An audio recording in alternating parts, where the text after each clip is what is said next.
key to a successful next year are the lessons learned in this one? Well, in this video, my daughter Alex and I sit down. She's a Gen Zer and I'm a Gen X, and we talk about the importance of reflecting on the successes of this past year. We talk about the importance of having actionable goals, which are different than the goals that you might have heard of, such as SMART goals. The last thing that we talk about is the importance of having a digital or physical resource that you can access when you need it, should you get off track next year, so that you can come back to your own North Star and come back to your own purpose, passion, and your goals. So sit back, grab someone that you know to listen to this conversation, and I'll be back at the end of this video to tell you about how this video is actually a kickoff to a series that we're doing around goal setting for next year. Enjoy. Tip number one that I want to talk to you about is really reflecting on this past year to shape your year. It's important to celebrate the successes that you had this year. You know, there might have been things that didn't go quite the way that you wanted them to, but I'm sure there are things, if you take pen to paper and sit back and sit down, you can think of one or two things that actually went well for you this year. It's important to evaluate behaviors that worked this year, as well as to evaluate behaviors and things that didn't work so that you don't repeat the same patterns. I brought Alex into the fold because there was a lot of things that she was working on this year, and I thought it would be best if she shared this with you. Alex, I wanted to talk to you about, as we talked about celebrating successes, what is one success that you were proudest about that you achieved this year? Gotcha. Well, I think this year I was most happy with my completion of it's called 75 Hard. I'm sure this is the internet. I'm sure you guys have heard of it. But it's basically a mental and physical challenge that challenges you for 75 days to create some new habits and try to end with them, which is why the challenge is so long. So to fully implement them by the time the 75 days is over. That was probably what I was most proud of, completing that this year, because I know a lot of people can't, stick out challenges is half of the battle, right? Whether it's a fast or whether it's a reading challenge or whatever it is, sometimes you get to those 30 days, those 60 days, those 90 days, in my case, 75, and it gets tough as anything, right? Yeah. I mean, talking about challenges is so important. And I remember you did that one with my sister, her aunt. She did that with, you guys did that at the top of the year. Yes. Yes. And I opted out, just so you know. I was not I was not built for that challenge. But in thinking about challenges that you faced last year, what could our viewers benefit from in terms of how you reflect from past challenges? There might have been things that you didn't achieve. And how do you reflect on those challenges and then in order to learn and grow from them? Gotcha. Well, I think personally, I'm a documenter, so I'm always journaling, or a calendar or something is usually in front of me. I'm also a student, so that kind of goes hand in hand there. But I'm usually just something's kind of written down for me where I can go back and reflect. So in that case, I was documenting all of my thoughts during the 75 Hard challenge. Oh, where were you documenting those? I was journaling my thoughts. So just kind of how I felt at the end. Maybe not every day, but definitely it was definitely elevated just because I was doing so much. I'm reading more, I'm moving my body more.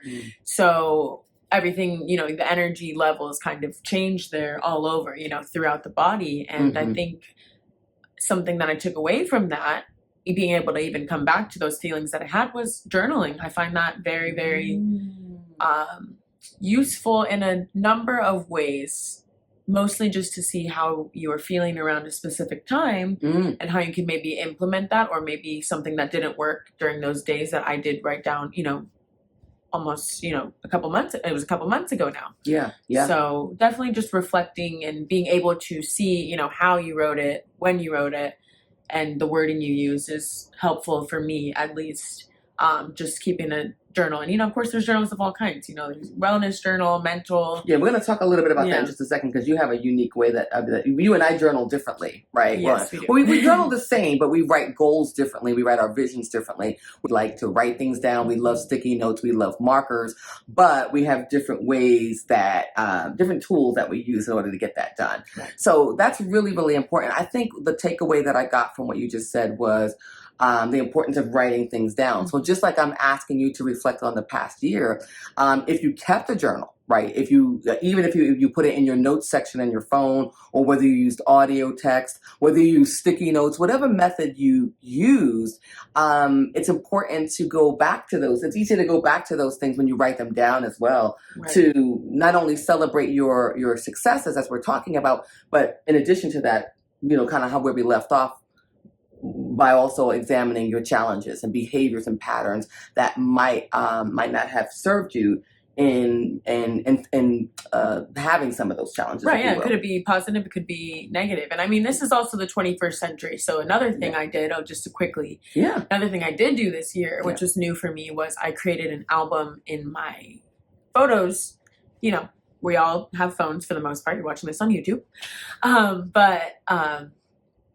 I created an album, and it was called Wake Up. Obviously, have different albums for different things. Like a photo album? Their daily life. Yes. And your photos? It was photos and videos. Oh, okay. Of just high and low points of the year. All kinds of stuff. So I started with my best friend's child. And when the night she was born, that was my first photo in the album. And then I continued into, getting out of one of my workouts. I'd just snap a random photo, or I would do a quick thought in the car of, oh my gosh, that really wiped me out. Wow, I love kickboxing class, or I love bar class, or I love running class, whatever it is. And then just quick 10 seconds, put it in the folder, forget about it, and then I can come and revisit it. It wasn't for anybody but me. Not to get off topic, but No, this is great. I have no clue. We're hearing this together. I don't think anybody knows that, because again, it was just for me. I don't think I've ever told anybody that I have that folder. I think that's so unique, because again, a lot of times we're stuck on the days of old, right? And I mean, there's some old strategies that I use that you're going to be like, okay, Rainey, you're a dinosaur. But what I hear you saying is we have our phones with us all the time, and we're doing so much on our phones. Right. Why not take the features that and sort of hack those features, if you will, to a certain extent, to serve us, right? To serve us and to benefit us, especially in aiding us in our goals. I think that's really brilliant. That's really, I had no clue. That's really funny. It was just for me. Yeah, that's why. It didn't come up. It's so funny. But yes. So step one, or tip number one, was to reflect on the past year in order to shape and get ready to prepare strategically for the new year. Step two is to set actionable goals that you can break up into smaller, continuous steps. So for example, a lot of times we set goals that are results oriented. Let me give you an example. You might be thinking for next year, I want to lose 10 pounds, right? And that's really, it's a goal, right? It's a result oriented goal, but the steps needed to take those goals are not really part of that statement, right? When I talk about actionable goals, I'm talking about goals that you can feel and touch and do daily. So instead of saying it that way, you could say, I'm going to walk 10,000 steps each day. And so that is actionable. That is something that you can do to set habits that matter, that have a big impact on your goals. We talked about reading, you're doing the 75-day challenge. You talked about even reading the books, and then you had a goal to read a book a month, right? How do you stay motivated? Because sometimes you may have the best intentions, and I know I do, and you might be thinking the same thing, but how do you stay motivated? How did you stay motivated? I think I just truly found joy in it. So it wasn't too hard for me to stay with it. That's where the fire came from, was just falling in love with what I was actually reading, and it was interesting. Yeah, and it's important. And I have a video that I'm going to link, two videos that I want to link because I really want you to go deeper with this. And it's going to be so important. And of course, we're going to be releasing new content this year to get you ready for next year. But I have two great videos. One that talks about how to goal set. And at the beginning, at the foundation of goal setting has to do with your purpose, your passion, those sorts of things. And so, what I'm hearing Alex say, what I'm hearing you say is that, she just didn't choose a goal that was kind of like the flavor of the month. Oh, everyone's doing this, so I should be doing that. Or I'm going to do something that my mom thinks that I'm doing. Or I'm going to do something that everyone in my family is doing, but she really wasn't motivated about. It was really an intrinsic activity that you enjoyed doing, and that's how you stayed motivated. One of the ways that you stayed motivated. Yes, Yeah, absolutely. I think that's pretty dope. And so something for you to think about as well. So if you like what you're hearing so far, go ahead and hit the like button. We'd love to have you be part of our community, and we're going to be talking more about goal setting, vision setting, all the things that you need to get prepared. But we wanted to create this video first about how to strategically get even ready for the new year and planning. Let's jump right into the third tip, and that's really about creating a visual roadmap for success. We touched on it a little bit earlier. It's so important to have a vision board that is a visual imagery, typically, that reflects the goals that you're trying to accomplish for that year. It's really key to have that either with you.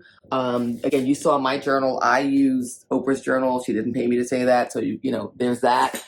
Alex uses something a little bit differently to track her milestones that are tied to your goals. Tell them all about it. I just learned this right before this video. I'm like, really? You do that? I thought you had a physical journal like me. Yeah, I know. I think with planners and stuff, we're similar. Although I like a fun planner. You're more Franklin Covey girl, and I'm more like stickers. Remember the Franklin Covey days, y'all? Those of you who are over 30 may know. Which nothing might wrong even with know, that. but anyway. Nothing wrong with that. They still make those planners. The stores might have closed in the United States, but they still make them. Still online somewhere, right? Where you can find anything, right? Right. Still online somewhere. Franklin Covey is still kicking, I'm sure. Right. It is excellent. But I use Pinterest for my vision board, and I found a lot of. I just like how interactive Pinterest is. I found a lot of inspiration on there, which is, I think it's part of their catchphrase, right? Inspiration lives here, or something like that. But just because there's so many images from all across the world and all across the internet, and actually just surprised by how many things I found that resonated with me. And then I just started building my board. It was very, very easy. We were talking about Canva last year. I made mine on Canva. I'm an online girl when it comes to vision boarding, just because I can't decide what to print out. So I was going to ask you why do you do it online? I like that I can, switch things out. I mean, it doesn't, cost me anything or take me much time to just click unpin or click pin it. So I think that's why an online vision board does work for me. I think also too, you showed it because when she mentioned that earlier before we were talking about this video, I was like, show me what you're talking about. And I'm like, that the beauty of having that versus having this is that this is not going to fit in your purse, right? Everywhere you go, you always have your phone. You can always open Pinterest. And I love what you said, and you showed me earlier about the fact that it actually has a board in there, and you can build and add different pictures. You can remove different pictures if that doesn't inspire you anymore. So I think it's really sort of fluid, if you will. Yeah, no, absolutely. Yeah. Especially with, how they've changed, everything's changing, right? All the updates, but I think they are, you're able to make a cover and everything. So it feels more than just you pulling random images from the internet for a Google Doc sort of thing. It feels more personal than that, I found, especially as Pinterest is a interactive sort of app. Which I did not know. So you can scroll, your feed, and it's all photos and quotes, and definitely I love the quotes, which is really mostly on my board is some quotes, and you can just kind of pin them all very easily. Yeah, I think that's fantastic. And so I think that, again, in getting prepared for next year, going back and reflecting on this past year in terms of the things that served you, the things that didn't serve you, celebrating those successes. Well, first of all, I forgot to ask you, how do you celebrate your successes? When you achieved that 75-day challenge, did you do anything to celebrate? Yeah, I mean, I think I'm, especially when it comes to, I think we all are, when it comes to like physical goals or physical challenges, we all just want, our gluttonous chips or whatever at the end. So I treated I ain't mad myself at it, y'all. too, because also during the 75 hard, I was meatless.